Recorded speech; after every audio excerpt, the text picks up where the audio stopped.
Nous allons aujourd'hui étudier la grande figure de Ibn Arabi. Je vous ai dit que, concernant Al-Ghazali, qui était aussi au programme, pour aller plus vite, je vous renverrai directement à l'article qui est paru dernièrement sur Al-Ghazali. Donc nous laissons ça pour le moment de côté et nous allons entreprendre la figure d'Ibn Arabi qui, vous le verrez, illustre parfaitement et avec profondeur cette métaphysique de l'un, finalement. Alors, il se présente vraiment comme un héritier du néoplatonisme. Il est appelé par ses partisans le plus grand des maîtres, Cheikh al-Akbar. Il est né en 1165, il est mort en 1240, quand je vous donnais l'adresse, et il est né en 1165 à Murcie, en Espagne, au sud-est de la péninsule ibérique. Il appartenait à une famille sunnite et était fils d'un haut dignitaire de l'administration almohade. Peu avant son entrée dans la voie soufie, là nous sommes dans la tradition soufie, son père organisa une rencontre avec son ami Averroès, Ibn Rushdi, à Cordoue. Après son adhésion au soufisme, il entreprit de voyager dans tout le monde musulman, parcouru dans un esprit de quête spirituelle, à la recherche de maîtres à penser. La dernière étape de ces pérégrinations s'acheva à Damas, où il mourut, comme je l'ai dit, donc en 1240. Son œuvre est estimée aujourd'hui au nombre de 300 titres. Parmi elles, il faut citer les fameuses illuminations de la Mecque, les illuminations mécoises, son maître ouvrage, comprenant 37 volumes de l'édition autographe.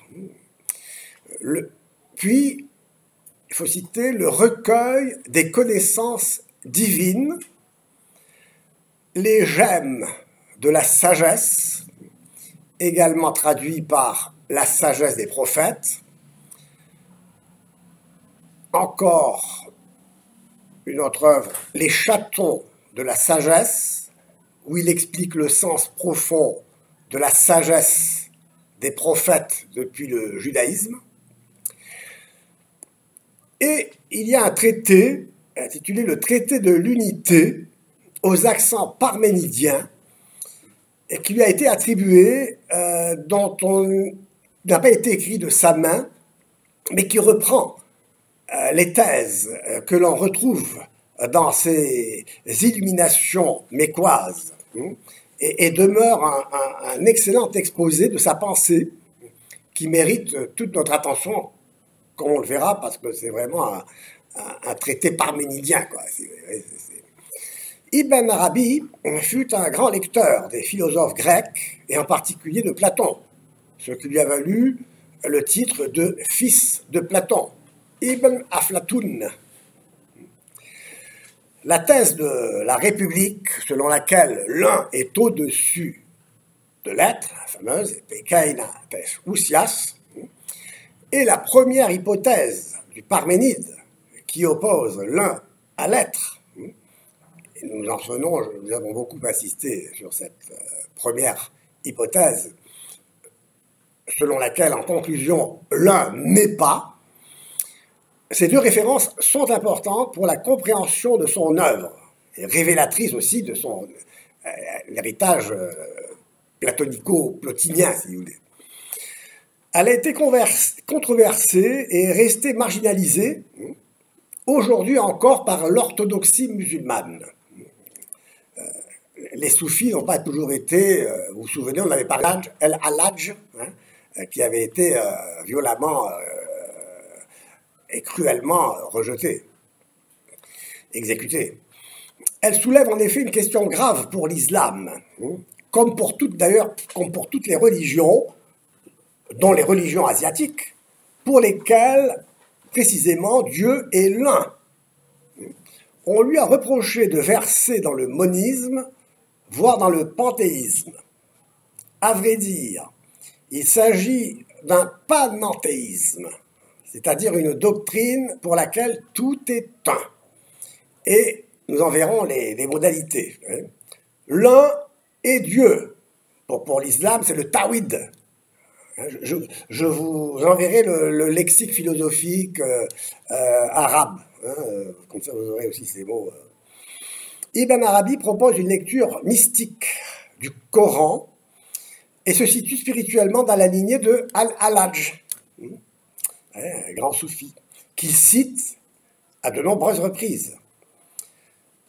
Al-Halaj prêche, nous l'avons vu, que la pratique soufie consiste à se fondre en Dieu, la fanha, qui est la disparition de l'âme en Dieu. On peut dire en grec une kénose, une disparition. Le mystique doit accomplir un parcours spirituel en passant par plusieurs étapes pour atteindre le vrai, c'est-à-dire le réel, al-haq. Le vrai, c'est le réel. On verra comment comprendre tout cela. Et en découvrir le sens caché, le patin, derrière le sens apparent, le zahir. Ce processus consiste, selon la terminologie coranique, à passer par différents degrés à la réalisation spirituelle, au réel, à une réalisation. Il faudra voir ce que ça veut dire. Les maîtres soufis distinguent en effet 3 phases dans l'élévation de l'âme vers Dieu. Au commencement, l'âme du nouvel adepte est dominée par ses passions. Dans une deuxième étape, il entreprend de se corriger intérieurement. Il devient un itinérant. Le 3e et dernier niveau est celui de l'âme apaisée. Ces 3 étapes correspondent dans le gnosticisme dualiste. Il faut se souvenir toujours du gnosticisme dans ce contexte. Et donc, dans le gnosticisme dualiste, à 3 types d'hommes. Les uliques, encore dépendants de la matière, en grec ulé. Les psychiques, qui ont atteint le niveau de l'âme, la psyché. Et les pneumatiques, élevés au niveau du pneuma, de l'esprit. Ces 3 étapes correspondent, chez le chrétien Denis, le pseudo-aréopagite, à la purification, à l'illumination et à l'union. Pour le musulman, elles correspondent à l'union, à la distinction et à la réalisation. Vous voyez que le mot réalisation a un sens conceptuel précis qu'il faudra définir. La réalisation signifie ici divinisation. La seule réalité, hakika, étant l'un divin, le tawhid. Et cette divinisation est une unification qui est, pour la créature, une néantisation. Ces étapes, sous ces différentes modalités, expriment une pratique et non un jeu de construction conceptuelle. Elle est la pratique de toutes les mystiques issues du métaphysique de l'un. Et puisque dans l'un, tout est un. Or, l'un n'est pas. S'unifier, c'est s'anéantir, quoi. Puisque l'un, nous y avons assisté, et nous avons vu comment, chez Heidegger, cette unité prend la forme d'un néant néantisant, d'un nichts, qui nichtet, puisque l'un ne peut pas accepter quoi que ce soit qui viendrait s'ajouter à lui, et donc se transforme en une force expulsive, et donc dans une énergie anéantissante, quoi.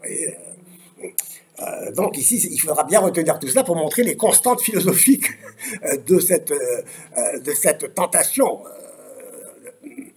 d'une mystique finalement de l'un qui, n'est-ce pas, qui finalement est une forme de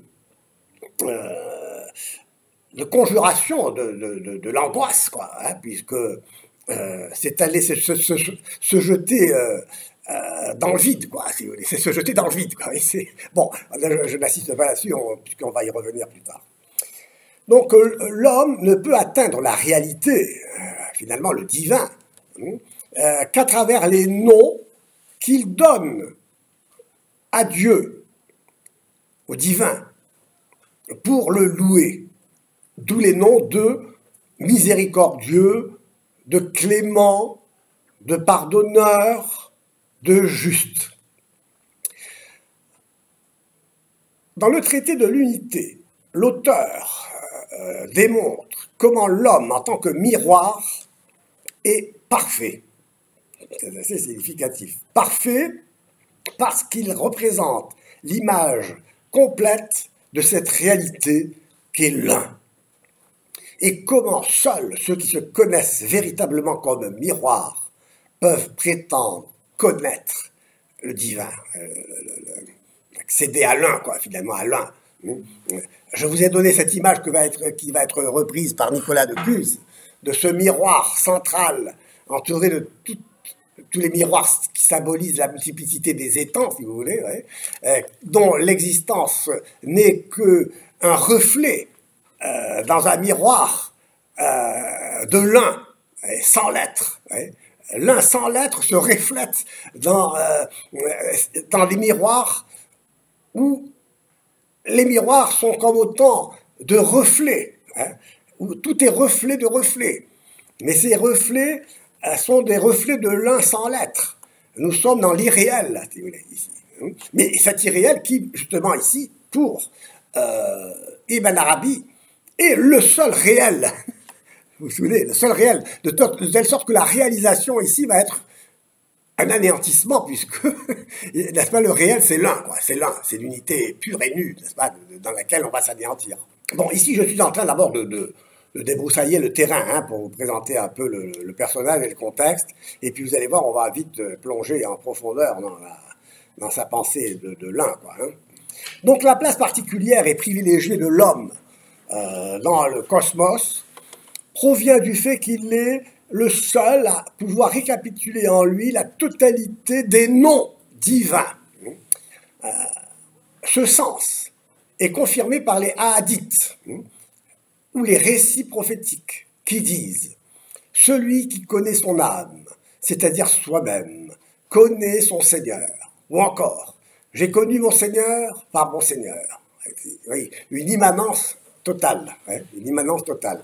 Je cite. Le prophète a voulu faire comprendre par ces mots que tu n'es pas toi, mais lui. Lui et non toi.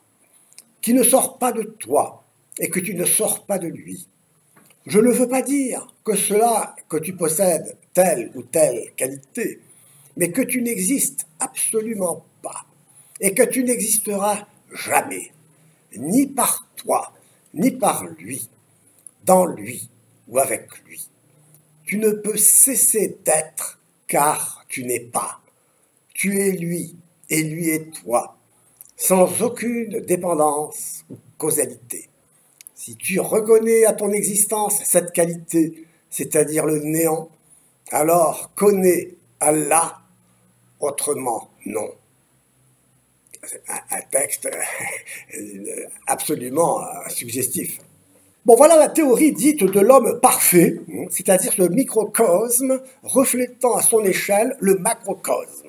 Idée qu'on va retrouver encore chez Nicolas de Cuse, qui est un néoplatonicien héritier, j'allais dire sublime, du néoplatonisme. Je cite, « Et Dieu a pris à Adam tous les noms, dit le Coran, dans la sourate 2, verset 31. La récitation des noms de Dieu ne s'arrête pas selon la tradition à 99, le dernier étant ineffable. Ils sont en nombre infini. C'est ce que dit donc Ibn Arabi. Dans la création, en effet, l'un se manifeste totalement en différentes théophanies qui se multiplient sans fin.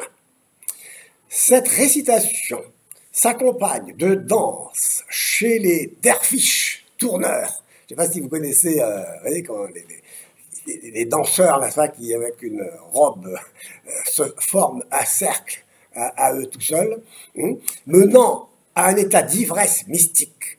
En tournant sur eux-mêmes, ils dessinent dans leur ronde un cercle dont le centre est partout et la circonférence nulle part, jusqu'à s'unir à la divinité. L'unité pratique privilégiée est le concert spirituel, une récitation de poésie amoureuse. Telle est leur pratique. Ainsi, les noms divins, et j'insiste là-dessus parce que nous en avons parlé avec Denis l'Aréopagite et nous en reparlerons, parce que la question de savoir comment peut-on nommer l'un si Dieu est l'un. Nommer l'un, c'est déterminer ce qui est à déterminer. Donc ce n'est pas parler de ce dont on doit parler. Et c'est ainsi que l'apophatisme deviendra l'aboutissement de cette pensée qui ne peut pas penser ce qui est au-delà d'elle et dans laquelle elle doit s'anéantir, cette pensée, puisque l'un ne peut pas se penser, s'intelliger. Et vous retrouvez cet apophatisme, déjà, c'est très évocateur, en passant, chez Wittgenstein. Ce dont on ne peut pas parler, il faut se taire, puisque tout est enfermé dans les noms, tout est nom, si nous ne pouvons nommer que ce que nous pouvons nommer, eh bien, si nous ne pouvons parler que de ce que l'on nomme, si nous ne pouvons accéder qu'à ce qui peut avoir un nom, eh bien, le seul nom qui pourrait mériter, qui pourrait avoir un contenu finalement, ce serait celui de l'être. Parce que si je dis que l'être est, quand je dis que l'être est, je ne détermine pas l'être, puisque l'être est déjà. La détermination ultime de l'être, c'est d'être. L'essence de l'être est d'être. Alors que l'essence de l'un, si on pouvait parler d'essence, est de ne pas être.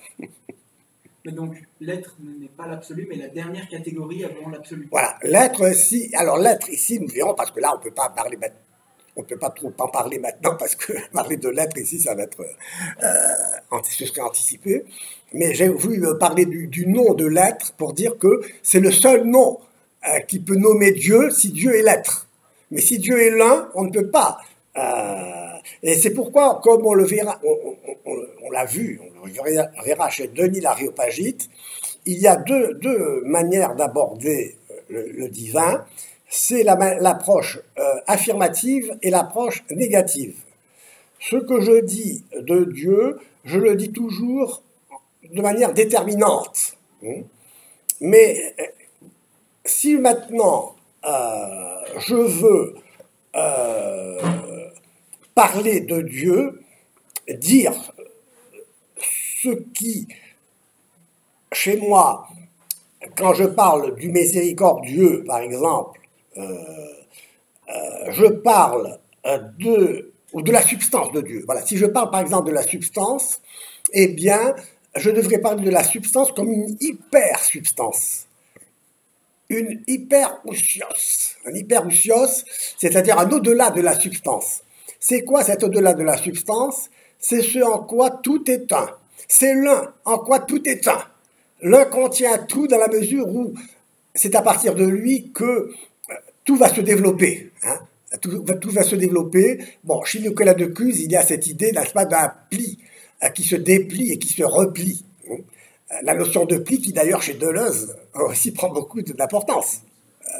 Le pli, le flux, le reflux, et qui se diffuse dans tous les sens. Mais qui, chez Deleuze, n'est qu'un pli qui ne se replie jamais. Il n'y a pas de repli pour lui, puisqu'on l'a dit tout à l'heure, tout se multiplie sans espoir de retour vers une unité qui viendrait unifier ce tout. Là-bas, Bien, donc les noms divins se reflètent dans le cosmos, mais ne renvoient pas au divin, à l'un lui-même. Il faut nier, en effet, de l'un tout ce que nous affirmons de l'un, car ce serait déterminer l'indéterminé. Voilà le sens du discours apophatique. C'est un discours sans objet. Ouais. Celui qui est tout, sans être rien de déterminé. Bon, il faudra revenir là-dessus, se familiariser avec tout cela, mais vous savez déjà, chez Anaximandre, dès le départ, et c'est pourquoi Heidegger réfléchit sur Anaximandre dès le départ. Anaximandre, au commencement, à l'arché, il n'y a que la peiron, c'est-à-dire l'indétermination pure, le sans limite. Et déjà, il y a, voyez-vous, donc, dès l'aurore de la pensée grecque, il y a déjà cette sensibilité, cette intelligence de saisir que l'indétermination doit être au commencement. Et comment expliquer ce qui est déterminé? Comment expliquer ce qui est déterminé? Comment surgit ce qui est déterminé? Bon, là je vous renvoie à tout ce qu'on a déjà dit sur Anaximandre dans un autre temps, et on y reviendra. L'islamologue Henri Corbin parle à ce propos de théomonisme.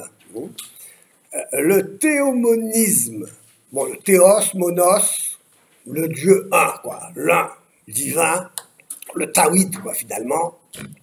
Le théomonisme d'Ibn Arabi repose sur la distinction entre l'un manifesté dans le miroir du monde et l'un caché auquel il renvoie, ce qui est conforme au hadith selon lequel le Coran a dit « J'étais un trésor caché et j'ai aimé à être connu.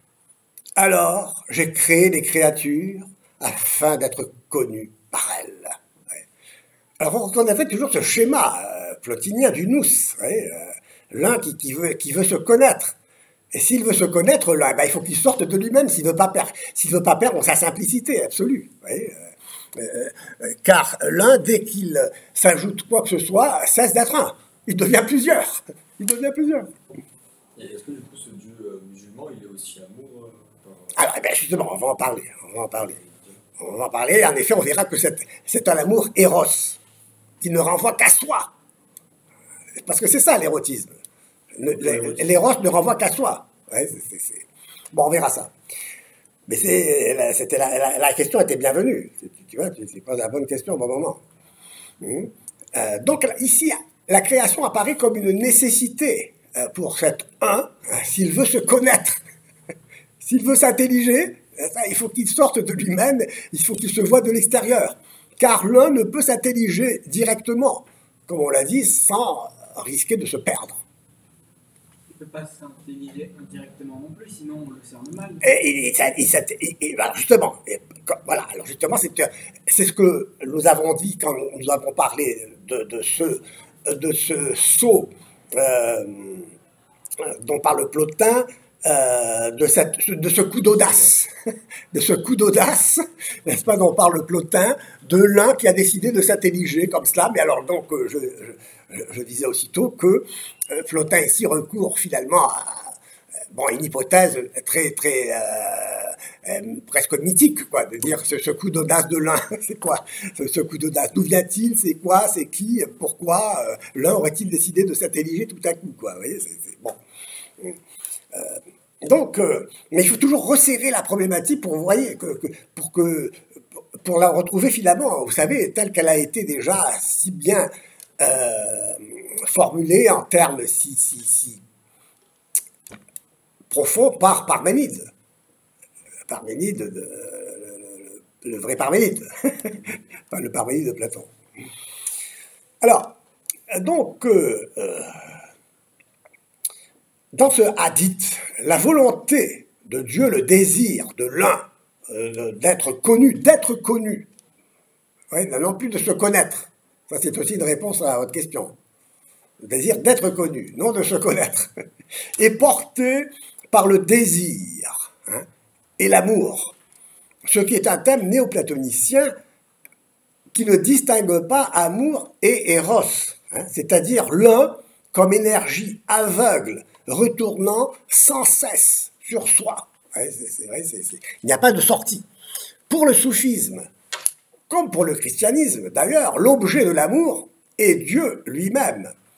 Et nous avons vu que le soufi Rujbéha Bakli enseigne dans le jasmin des fidèles d'amour comment le regard de l'aimant sur l'aimé est Dieu lui-même qui se contemple en son propre miroir. Toute la question est de savoir si cet amour est personnel et réciproque, ou s'il est non partagé et sans réciprocité, donc. C'est-à-dire s'il est éros ou caritas, charité, agapé, comme dans le christianisme. Ouais, Or, le monde est la manifestation de ce tawhid, de cet un divin, dont il est le reflet auquel il se réduit. Et quand je dis reflet, j'insiste sur la distinction qu'il y a entre reflet et effet. Le monde, dans la perspective d'une métaphysique de l'être, de l'essai, on le verra, est l'effet d'une cause efficiente, puisque l'être ne produit pas du non-être. Alors que l'un sans l'être, l'effet de l'un sans l'être, c'est un reflet sans consistance, sans réalité. Je veux dire, c'est l'effet, non pas d'une cause efficiente, mais d'une cause exemplaire. C'est une image uniquement. C'est une image, c'est pas une réalité. C'était très intéressant, très important, parce que le statut de l'image va se révéler aussi ici intéressant pour nous.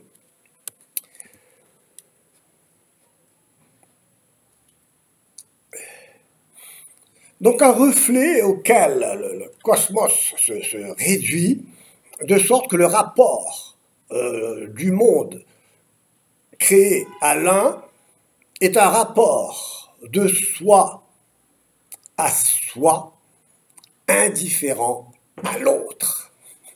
Parce que l'autre, c'est qui? L'autre, c'est moi. L'autre, c'est le même. L'autre, c'est le même. Un autre même. Lorsque je cite donc toujours les illuminations, je crois. Lorsque Dieu s'est connu lui-même et a connu le monde par lui-même, il l'a créé selon sa forme. Le monde fut donc un miroir dans lequel il contemple son image. Il n'a aimé en réalité que lui-même. Bon.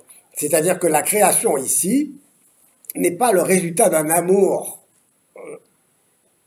tourné vers l'autre, mais c'est l'expression de l'amour de soi, puisque la création, le monde, n'est là que pour se faire connaître, mais pour que je puisse me contempler moi-même. Ça renvoie à moi-même. Bon, ça on y reviendra. Bon, dans la mesure, en effet, où la création, le cosmos, est le miroir dans lequel l'un se reflète, l'un se manifeste à lui-même, sous forme énophanique, si on peut dire, théophanique, puisque, comme disait Corbin, le théos monos, c'est une énophanie, quoi. C'est une manifestation de l'un qui se manifeste, se contemple en s'aimant lui-même, mais à travers le cosmos réduit à l'état de miroir, de reflet, d'image. Pourquoi il reflète aussi mal ce miroir? Alors, il reflète aussi, oui, très bonne question, dans la mesure où justement, ce miroir se multiplie. C'est comme un miroir brisé, puisque ce miroir fait partie de la multiplicité. L'un se manifeste, se reflète multiplement, sans cesser d'être un. C'est ça aussi la question, c'est le coup de génie, enfin, d'explication, en particulier QCM. Ça, c'est que l'un peut se répéter, il y a répétition, et non différence au sens d'un différé, n'est-ce pas? Il y a une répétition de la différence au sens où, disons ici, ce qui se répète, c'est toujours le même. Voilà, c'est toujours le même. Est-ce qu'on pourrait trouver quelque chose d'analogue au caractère inexprimable de la durée chez Bergson qui fait qu'on est toujours en train de la particulariser dans de plus nombreuses explications? Alors, donc, vous avez raison, il faudrait faire un rappel, mais je vous conseille de ne pas, pour le moment, mêler Bergson à cette méditation métaphysique. Mais en même temps, le fait que vous posiez cette question montre, comme je le dis, les constantes philosophique, métaphysique, de l'être et du questionnement métaphysique. Car il faut, vous savez, vous voyez bien que ce sur quoi j'insiste, c'est l'identification même du philosophé. Il n'y a pas un moment où la philosophie cesse d'être la philosophie. Peut-être ce sont les philosophes qui cessent d'être philosophes, mais est-ce que nous sommes toujours en train de faire de la philosophie, quoi? Vous voyez ce que je veux dire? Bon. Alors je cite, « Ainsi l'objet de l'amour, sous tous ses aspects, est Dieu, le Tawhid. L'être vrai, en se connaissant soi-même, connaît le monde de soi-même, qu'il manifeste selon sa forme. Partant, le monde se trouve être un miroir pour Dieu, dans lequel il voit sa forme. Il n'aime donc que soi-même. » Voilà. À partir du moment où le cosmos se réduit à un reflet de l'un, la créature existe en tant que miroir, sans pouvoir se voir en tant que miroir. Est-ce que le miroir se voit lui-même? Je me vois dans un miroir, je me mets devant un miroir et puis je ne me vois pas, il n'y a personne. Comment en me mettant devant un miroir, je me mets devant un miroir et je ne vois personne? C'est intéressant. Ainsi, l'univers entier, le reflet de l'un qui est l'unique réalité et la seule vérité, puisque réalité, vérité, totalité sont cette unité absolue. Notons ici, dans le cadre du dialogue entre islam et christianisme, que pour le premier, l'islam, Dieu se révèle à lui-même en tant qu'un à travers le Coran et le cosmos, et que pour le deuxième, le christianisme et le judaïsme aussi, Dieu se révèle au monde, et là plus précisément pour le christianisme, à travers le logos, le Christ de l'évangile. Or, en tant qu'unité pure et nue, l'un, le Tawhid, pour l'islam, exclut tout associé.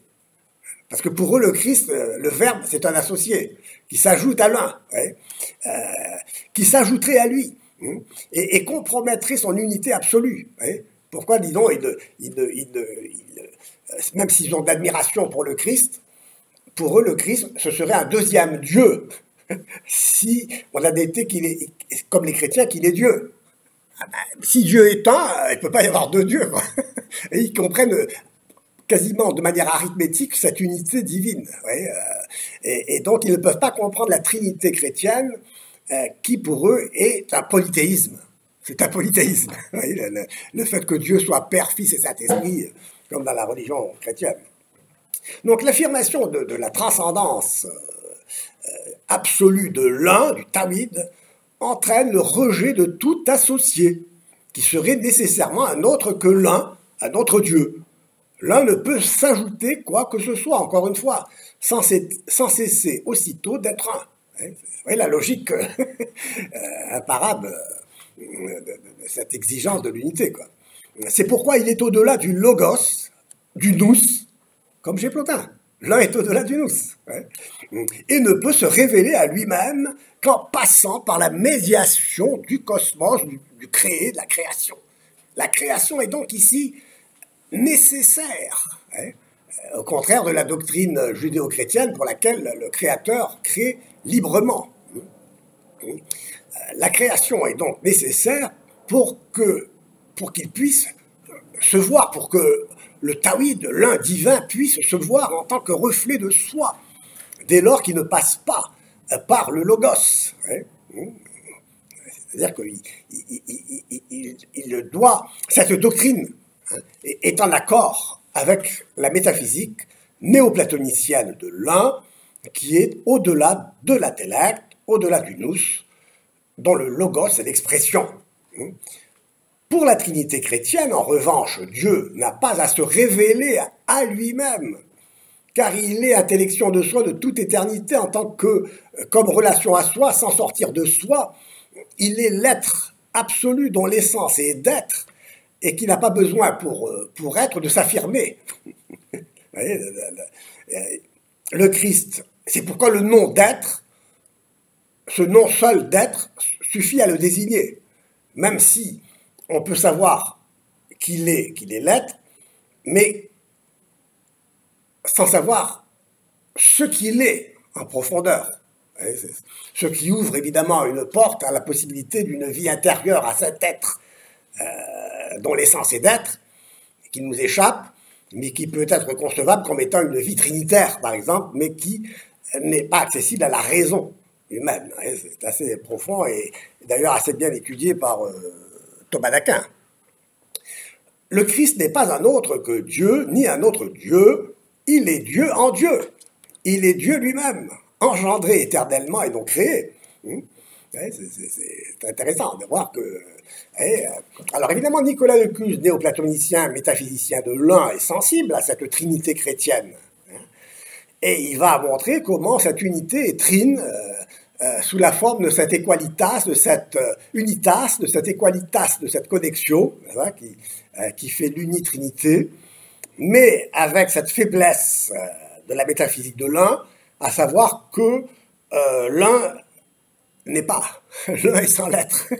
Si nous restons fidèles à la première hypothèse du Parménide de Platon, à savoir que si l'un est, eh bien il n'est plus un, donc si l'un est un, eh bien, il n'est pas.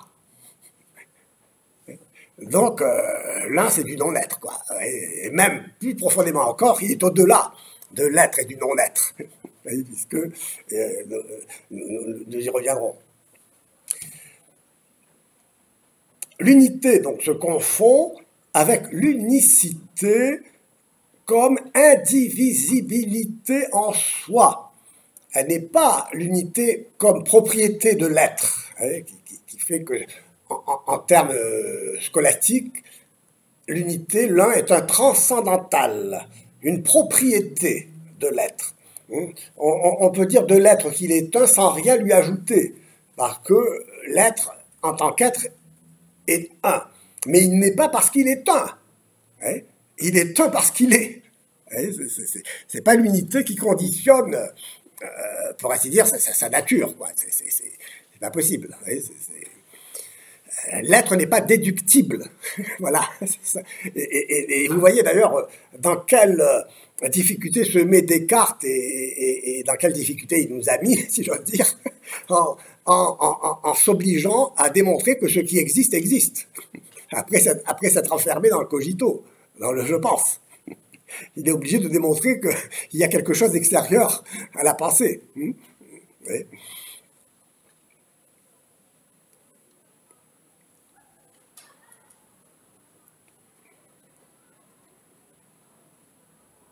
La confusion entre unité et unicité, contenue dans le terme arabe wad'ab, ou alors l'ouahad aussi, rend incompréhensible le Dieu chrétien à la fois un et trine, car dans cette optique musulmane, la Trinité ne peut être que polythéiste.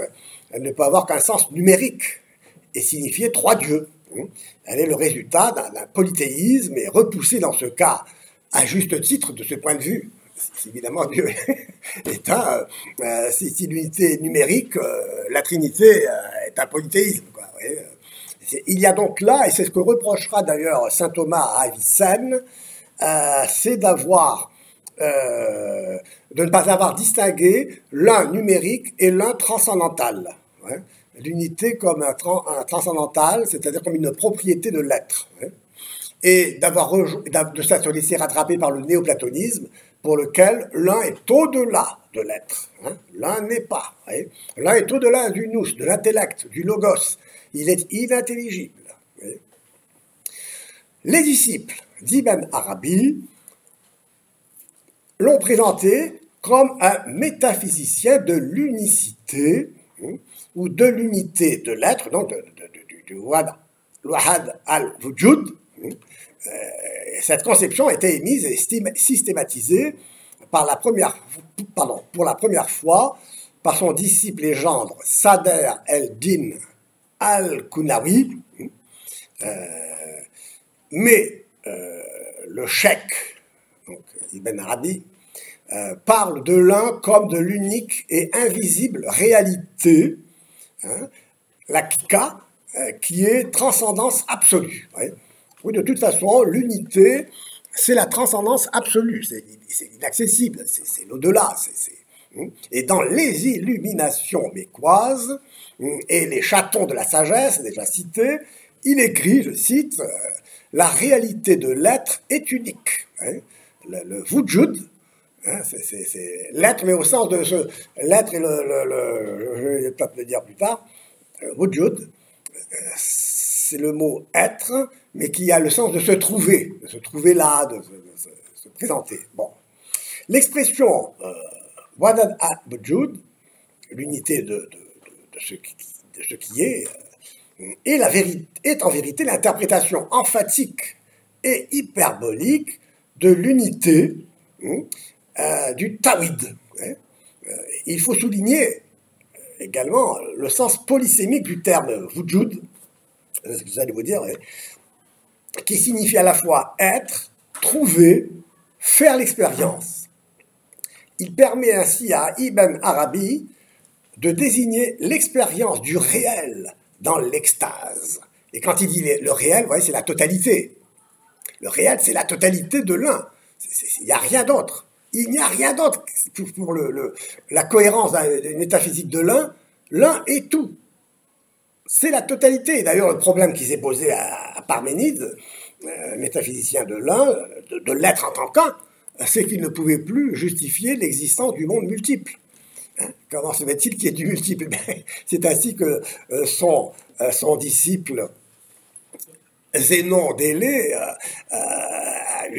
s'est attaché à prouver que le mouvement, que le multiple n'existe pas, quoi, que tout cela n'est que de l'opinion, que Et bien, Deleuze se trouve dans la position de celui qui, lui, va, contre Parménide, montrer que, justement, il n'y a que du multiple, que de la multiplicité. Ouais, il n'y a pas d'unité. Vous voyez les deux thèses opposées, que l'on retrouve d'ailleurs dans le Parménide de Platon, ou dans le Parménide de Platon, vous verrez qu'il y a, parmi les 9 hypothèses, il y en a une qui est la première pour laquelle il dit si tout est un, donc rien n'est multiple, quoi, hein.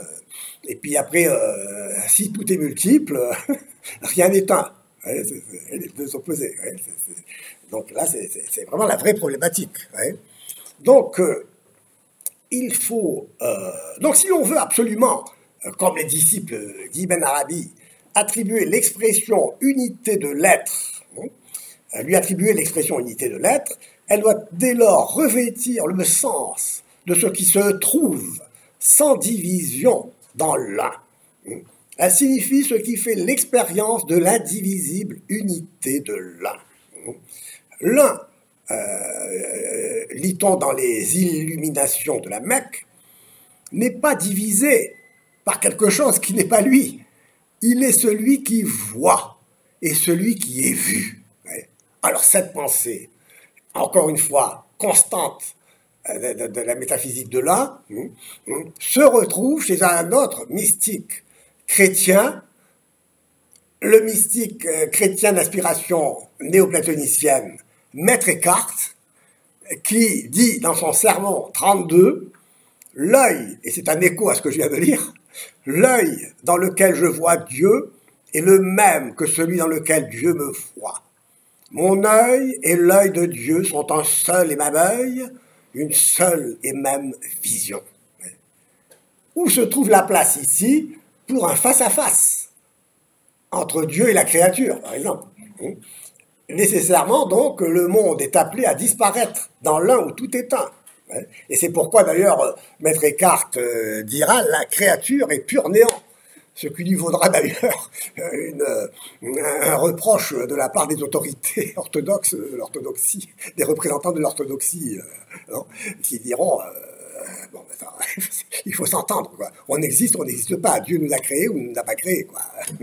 On est appelé à vivre éternellement en Dieu ou alors à disparaître éternellement en lui. C'est intéressant. Et vous voyez comme tout cela se tient, puisqu'aujourd'hui nous avons quand même cette grande tentation nihiliste. Grande tentation nihiliste aujourd'hui. Mais d'un nihilisme d'autant plus dangereux qu'il a pris une forme active.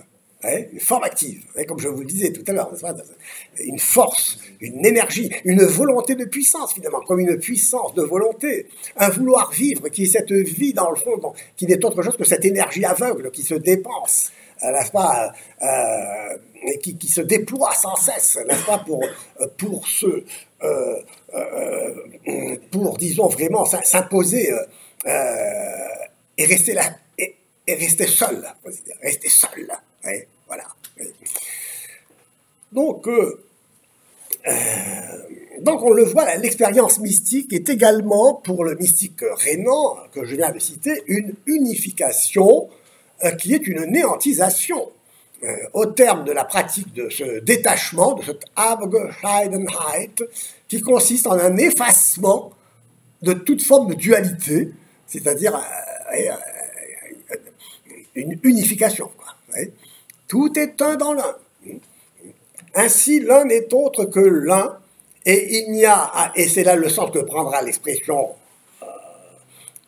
islamique, il n'y a de Dieu que Dieu. Certes, c'est une vérité, mais en même temps, évidemment, si Dieu est l'un, n'est-ce pas, tout est un dans l'un. Mais si Dieu est l'être, tout change, parce que l'être, c'est un acte. C'est une plénitude, alors que l'un, c'est un vide, une vacuité. Et ici, voyez-vous, il y a encore on retrouve une grande constante ici de la métaphysique de l'un, quand on pense aux philosophies, aux religions asiatiques. Religion asiatique, il y a le plein et le vide, la dialectique du plein et du vide. Alors, donc c'est il n'y a de Dieu que Dieu, c'est la profession de foi du musulman, la shahada, qui sont des expressions équivalentes, je crois. Donc si l'un n'est autre que l'un, il n'y a de Dieu que Dieu.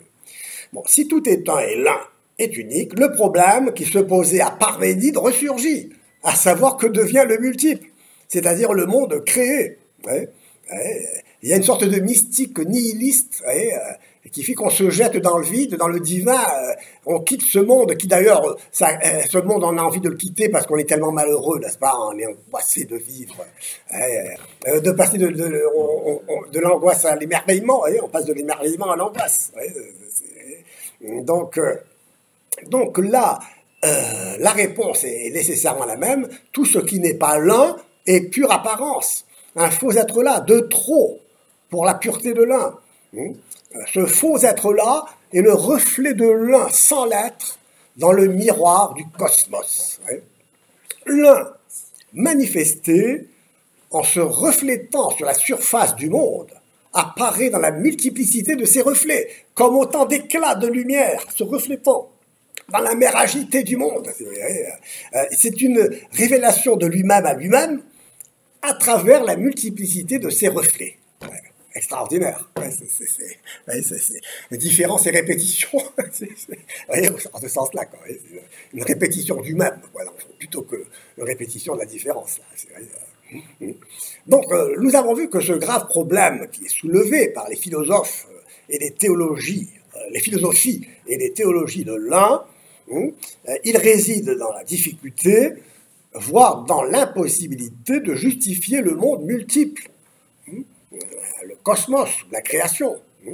Ainsi, Ibn Arabi, partant de la transcendance absolue de l'unité, tente de s'extraire de toute forme de dualité qui en est la négation.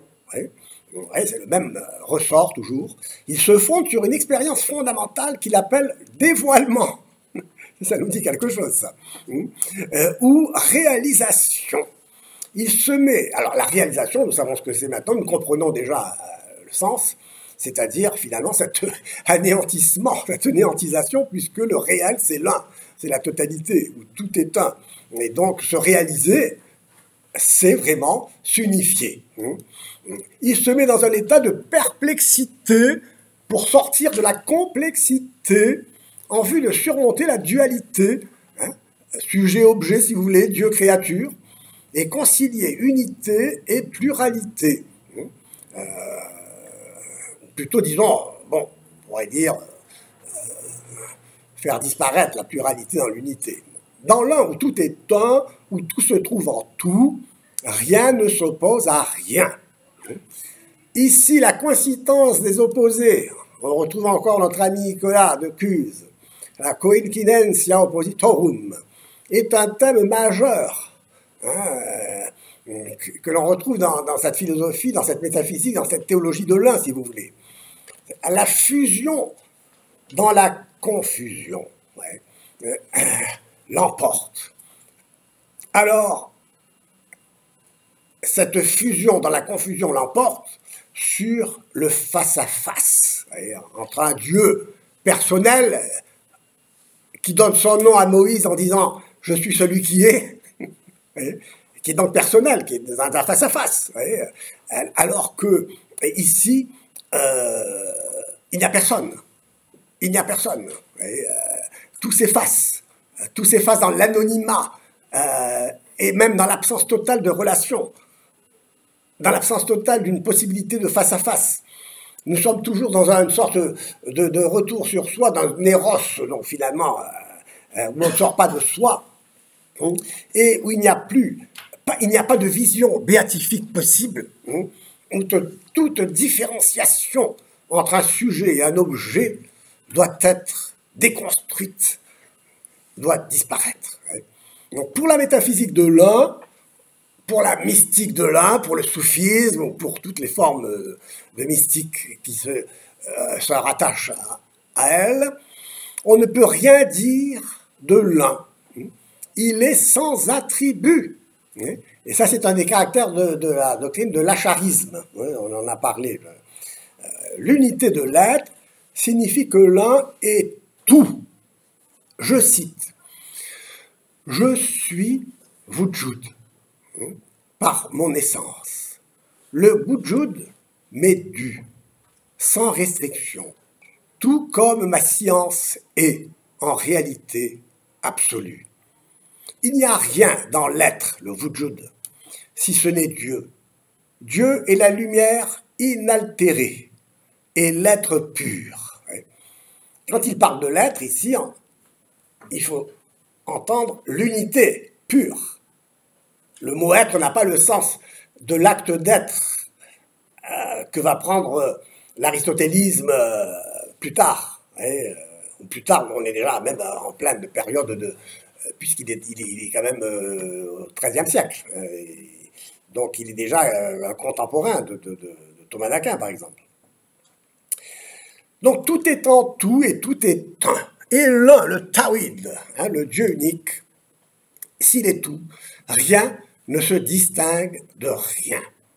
Le Wujud désigne l'indétermination absolue de l'unité pure et nue, à laquelle rien ne peut s'opposer. Coïncidence des opposés, pas d'opposition possible. Dieu est, en ce sens, l'être pur et inaltéré. C'est en ce sens qu'il est l'être. Et il est aussi non-être, c'est-à-dire ce qu'il n'est pas. Ainsi, tout est à la fois lui et non lui. Il est l'un caché et l'un manifesté ou révélé, se reflétant dans le monde qui n'est pas lui. Il se révèle en se cachant. On parle ici, on croirait entendre parler à Heidegger. La création est le miroir dans lequel il se révèle lui-même. Soit en effet l'être créé rend l'un manifeste, mais sans s'ajouter à lui, soit l'un n'est rien d'autre que l'un caché. Telle est la logique imposée par la métaphysique de la non-dualité, la métaphysique de l'un, rejet de toute forme de dualité. La non-distinction absolue et indivisibilité. Et l'indivisibilité est la définition de l'un comme non-dualité. L'un caché et l'un manifesté sont le même un. L'expression d'unité de l'être se rapproche en ce sens de la deuxième hypothèse du Parménide de Platon, selon lequel l'un et l'être sont mis en miroir, en sachant que l'un n'est pas l'être, et l'être n'est pas l'un, dans la dyade. Alors, la non-distinction absolue est indivisibilité, et l'indivisibilité est la définition de l'un comme non-dualité. L'un caché et l'un manifesté sont le même un. Voilà. L'expression unité de l'être donc se rapproche en ce sens de la deuxième hypothèse du Parménide, c'est de dire, selon laquelle l'un et l'être sont mis en miroir dans la dyade. De même que la première hypothèse avait affirmé que l'un n'est pas, c'est une pure monade, la deuxième hypothèse réunit l'un et l'être sans les confondre dans une dyade. Ouais. La dualité est ainsi justifiée sans que l'unité soit compromise. L'unité de la dyade, enfin. Donc, l'être du monde multiple n'est que le miroir de l'un. L'un d'aveugle qu'il était se voit maintenant lui-même, mais comme un autre. Mais cet autre n'est rien. Il n'est rien d'autre que l'un qui se reflète dans l'être comme un autre même. Car de l'un ne peut sortir que l'un. De même que de rien, rien ne peut sortir. L'un n'est pas, en effet, il est au-delà de l'être. C'est pourquoi la dyade pose l'un en face de l'être comme n'étant pas. Ainsi, l'unité de l'être, selon l'expression de Ibn Arabi, commande toute la conception de l'être, désigné tantôt comme l'un, sans regard sur soi. C'est la condition cachée de l'un, selon la première hypothèse du Parménide, à savoir la monade, tantôt comme l'un reflété dans un miroir, c'est sa condition apparente, la deuxième hypothèse, la dyade. Et le traité de l'unité, même s'il n'est pas de la main d'Ibn Arabi, comme j'ai dit, exprime très bien cette doctrine, et c'est pourquoi je cite « Sache, dit-il, que Dieu est l'apparent, que les yeux contemplent, et le caché que les intellects contemplent. Néanmoins, la contemplation n'implique pas de savoir qu'il en est l'objet, si ce n'est par une information venant de Dieu. » Qu'est-ce que cela veut dire? Il faut garder à l'esprit que lorsque Ibn Arabi écrit Dieu et Wujud, il parle de Dieu comme de l'un qui se trouve, Wujud, dans le miroir. Être pour l'un, c'est être vu. Vous voyez que l'un veut être vu par un autre. L'un est tout ce qu'il est et rien d'autre. Il est le réel, c'est-à-dire tout ce qui est. Ainsi, le Wujud revêt le sens, n'est-ce pas, de l'unité comme totalité.